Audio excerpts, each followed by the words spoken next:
জীবনে সুখ আর দুঃখ রোদ আর ছায়ার মতো হয়। কখনো মুখে সারল্যের হাসি আসে, আবার কখনো কাঠিন্যের অশ্রুও আসে।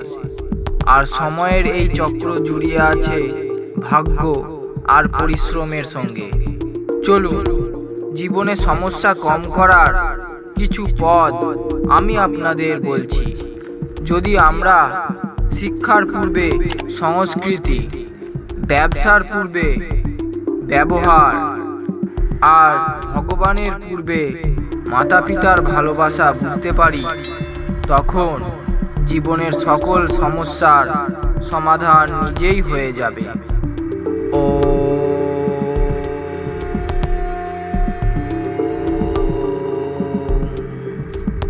বলা হয় এই সংসারে ঈশ্বরের থেকে বড় আর কেউ নয়। ভগবান যদি চান তাহলে মুহূর্তের মধ্যে ভক্তকে মুক্তি দেন, তার সকল দুঃখ হরণ করে। কিন্তু ভগবান নিজের ইচ্ছায় কিছুই করতে পারেন না।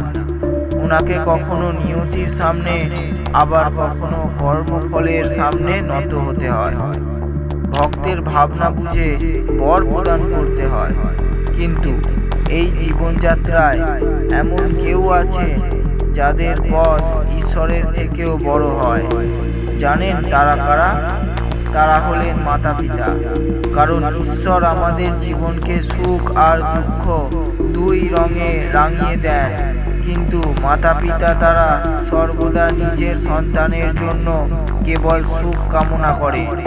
সেই জন্য সর্বদা নিজের মাতা পিতাকে ঈশ্বরের ন্যায় পুজো করুন, কারণ ওনাদের চরণে তো আছে সুখের সুন্দর কৈলাস। অনেক ছোট ছোট রোগ থেকে শুরু করে শরীরের কোনো বড় ব্যাধি হলে আমরা বৈদ্যের কাছে যাই। ঔষধ দ্বারা আমাদের রোগের চিকিৎসা করায়। কিন্তু মনের রোগ, মনের ব্যাধির কি হবে? মনের মধ্যের জটিলতা আর কটু শব্দ কোনো বৈদ্যের চিকিৎসা দ্বারা উপশম হয় না। তার জন্য কেবল একজন বৈদ্যের প্রয়োজন, আর তিনি হলেন ঈশ্বর। তাই যখনই জীবনে সমস্যা মাথা তুলে দাঁড়াবে, তখন নিজের মাথা ঈশ্বরের সামনে নত করবেন। আপনার সমস্যার সমাধানের দায়িত্ব তিনিই পালন করবেন।